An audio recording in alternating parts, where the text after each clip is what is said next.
Congratulations on becoming a new member of our team. As a new employee, there's a lot to learn, and we're here to help. The district staff is available to answer your questions and address your concerns. Employees have a right to review their employment and medical records.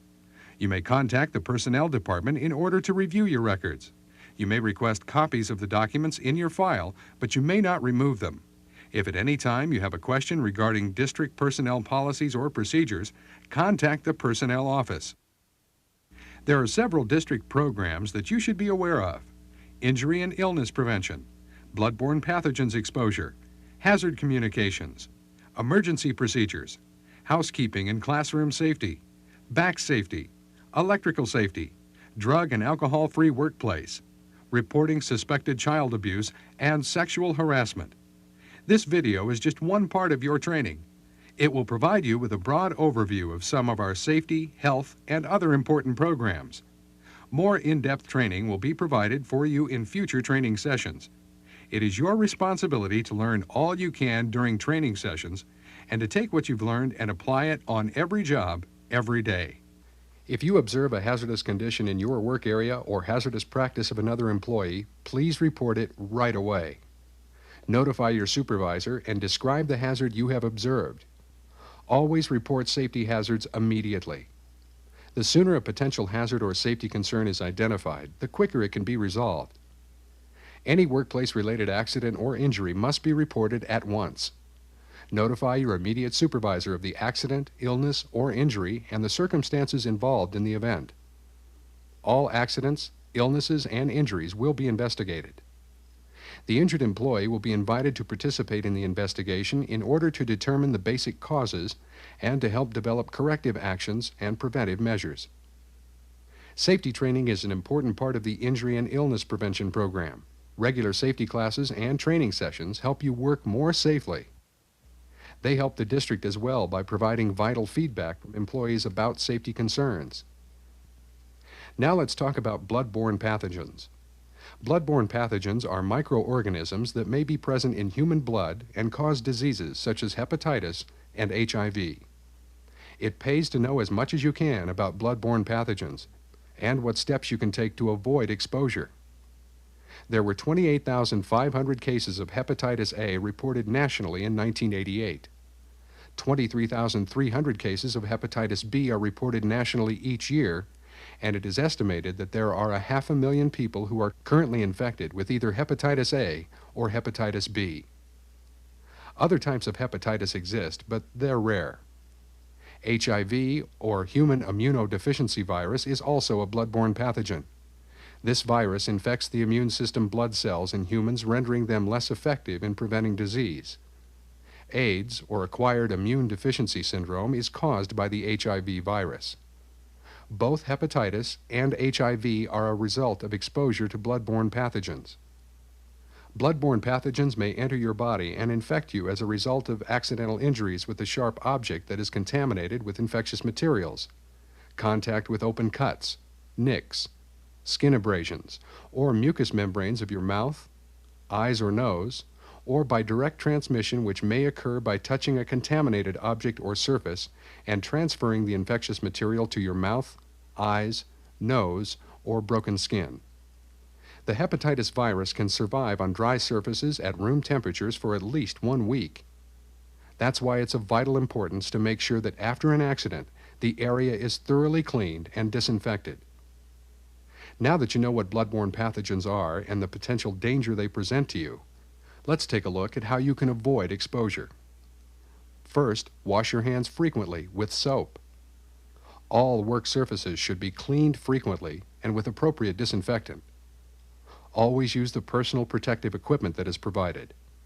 This equipment may include gloves, masks, gowns, or protective eyewear. Always wear gloves when you anticipate hand contact with blood, infectious materials, mucous membranes, or non-intact skin.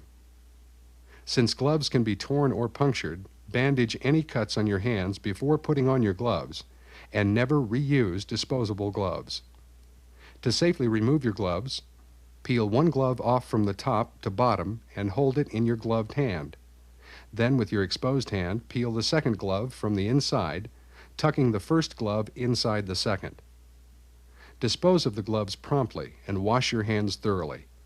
Never eat or drink in an area that has the possibility of contamination, such as the first aid office. Remove any personal protective equipment before leaving the work area, and never reach into a container that may contain broken glass or sharp objects.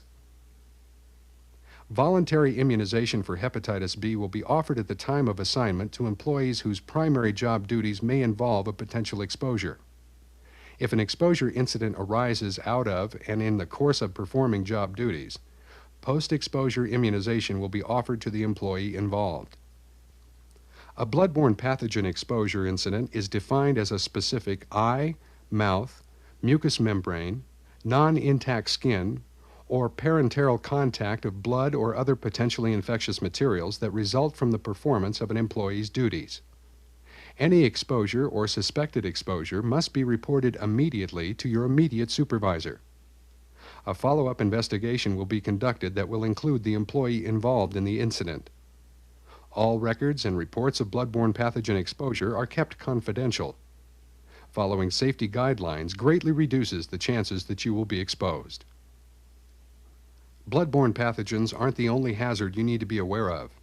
Your job may require the use of chemicals and other potentially dangerous substances. The district's Hazard Communication Program is designed to ensure that employees are aware of the potential hazards relating to chemicals they may encounter.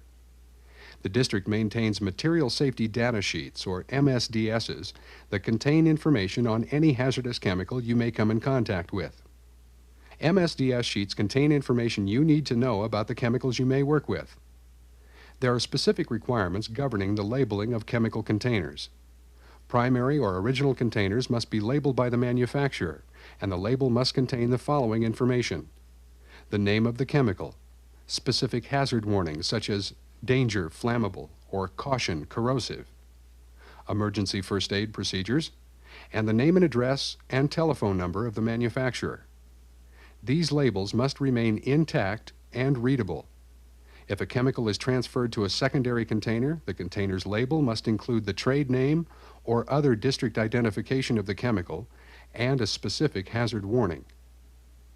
The district will supply you with the chemicals you need to perform your job. If you want a supply of certain chemicals, contact your supervisor or department head. Never bring chemicals or potentially toxic products to work with you. There are 4 basic types of hazardous chemicals: flammables, toxics, corrosives, and reactive materials. Safe handling and storage of these chemicals is critical.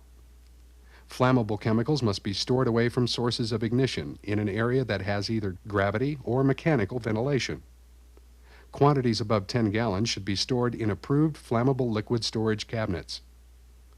All flammable liquid storage areas should be clearly marked with signs and symbols. Flammable liquids, aerosols, or gases should only be used in properly ventilated areas. Class B fire extinguishers should be available within 50 feet of flammable liquids. Storage areas for flammable liquids must be clearly marked "No smoking" or "Open flame." You can't afford to make a mistake around a flammable substance. Read the label. The more you learn about chemical safety, the more confident you will be. Pesticides, herbicides, germicides, and disinfectants are examples of toxic chemicals. Toxic means poisonous, so be careful when handling them. Toxic chemicals should be stored in a locked cabinet or room dedicated to toxic storage only. This room should have appropriate warnings and poison control telephone numbers listed. Only authorized personnel should have access to the toxic storage facility. Corrosives are just as dangerous because they attack and destroy any living tissue with which they come in contact. When handling a corrosive chemical, always wear splash-proof eye goggles, and if there's any chance of a splash occurring, wear a face shield, rubber gloves, and a rubber apron. Store corrosives in approved storage cabinets at waist level or below. Corrosive chemicals can cause permanent eye damage, so know the location of eye wash stations in your area. If a corrosive chemical gets in your eyes, flush your eyes for at least 15 minutes. Be sure to hold your eyelids open and roll your eyes to thoroughly flush them. The last category of chemicals that we need to cover is reactives. Reactive chemicals should always be stored separately from the chemicals with which they react. The containers should be clearly marked as reactive. The conditions to avoid should also be listed. Chemicals that are water reactive should be stored off the floor, on shelves or pallets, and away from water sources and wet weather conditions. Only the appropriate fire extinguisher should be installed near reactive chemical storage areas, so check the MSDS to be sure you have the right extinguisher. It's important to be prepared and know what actions to take in case of an emergency. District emergency procedures are provided so that you know what to do when an emergency occurs. Whether it is a fire, medical emergency, earthquake, or bomb threat, you need to be prepared. Your supervisor will provide you with instructions on what to do when an emergency situation arises. Follow these procedures and remain calm. The district uses a variety of bells, buzzers, and public address systems for emergency notification. It's important that you ask at the administrator's office of your assigned work site what systems they use. Next is classroom housekeeping and safety.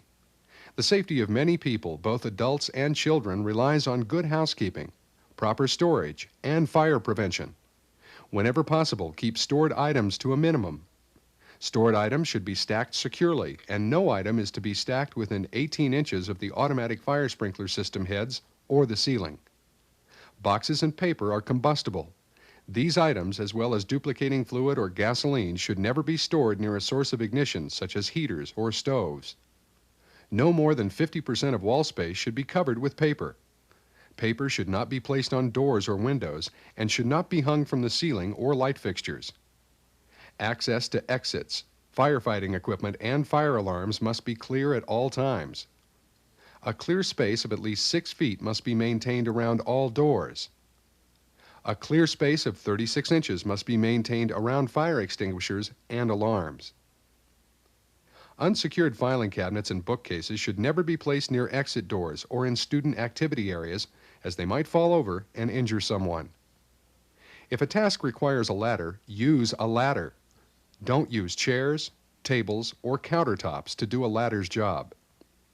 The ladders and step stools you use should be stable and have non-slip support. Never use the top 2 steps of a ladder. It's unsafe and you might fall. When using a straight ladder, tie it to the building at the top to prevent it from falling. Use the proper ladder for the job and never use ladders and boards in place of scaffolding. You have a responsibility to maintain a safe environment. Your safe behavior and attention to safety procedures helps ensure the safety of everyone in the classroom and the workplace. One of the most common injuries in any work environment is a back injury. Learning about your back is important because you face hundreds of situations, both in the workplace and at home, that require safe lifting techniques to prevent injuries. The spine consists of bones, or vertebrae, with discs spaced between the bones to provide flexibility and to keep the bones from hitting the nerves. The discs are like soft hockey pucks and act as shock absorbers between the bones. Improper lifting can damage your discs. Most training videos talk quite a bit about safe lifting procedures and back safety awareness. This is because back injuries can be painful and debilitating. To avoid back pain and injury, follow these steps every time you lift anything. First, size up the load. Try to estimate the object's weight. If it is too heavy or awkward to lift alone, get help. Plan the lift by deciding how to lift the object safely and the path you'll take once it's lifted. Establish a base of support. Place your feet close to the object and keep your feet about a shoulder's width apart, slightly staggered. Bend your knees, not your waist.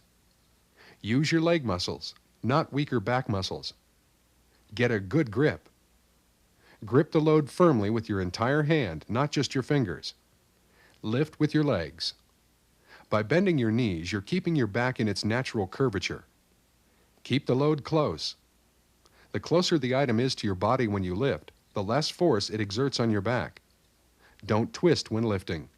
Instead, pivot your feet and turn your entire body. Remember, if the object is too heavy to lift by yourself, get help or use a dolly or cart. Before you do any work that involves lifting, warm up with gentle stretching exercises. Exercise and stretching help prevent back injuries.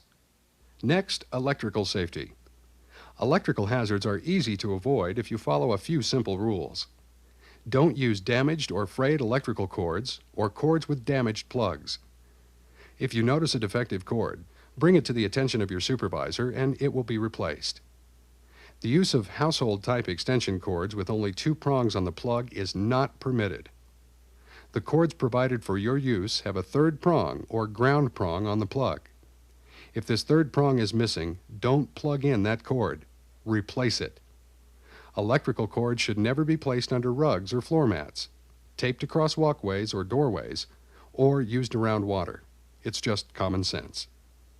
The district maintains a drug and alcohol-free workplace policy.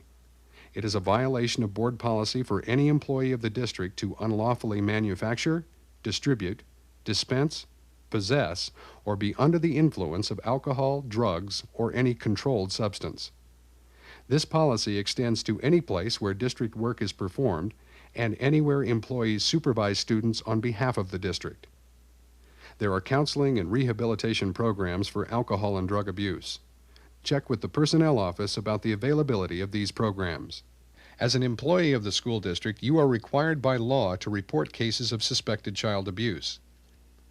You are required to report if the child is afraid to go home, if the child has physical signs of abuse, or if you feel the child faces life-threatening danger by returning home that day. Administrators, nurses, and counselors are available to school personnel to assist in the reporting of child abuse. They are required to maintain complete and total confidentiality regarding the identity of the person reporting the abuse. Administrators and the district are forbidden to take action against any employee who reports a case of suspected abuse. Mandated reporters are also provided immunity from civil or criminal liability as a result of making a required report of known or suspected child abuse. The last topic we'll cover is sexual harassment. Sexual harassment is illegal and it is a violation of district policy.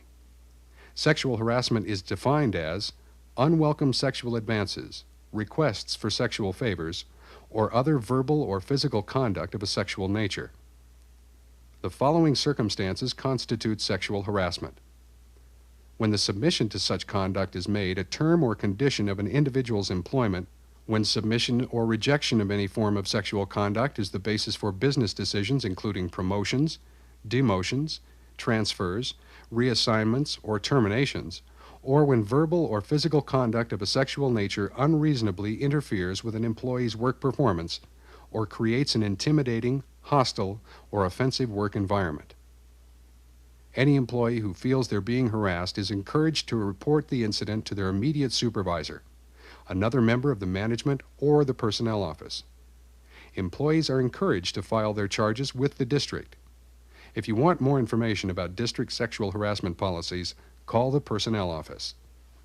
It is your responsibility to work safely. You are your own best safety device. Know and follow district safety procedures and never use equipment unless you've received proper training. Identify and correct hazardous conditions. If you can't correct a hazard yourself, report it immediately so appropriate measures can be taken. Safety is a team effort, and no one is more important to the team than you. We're glad to have you aboard. And please, buckle up when you drive. Thank you.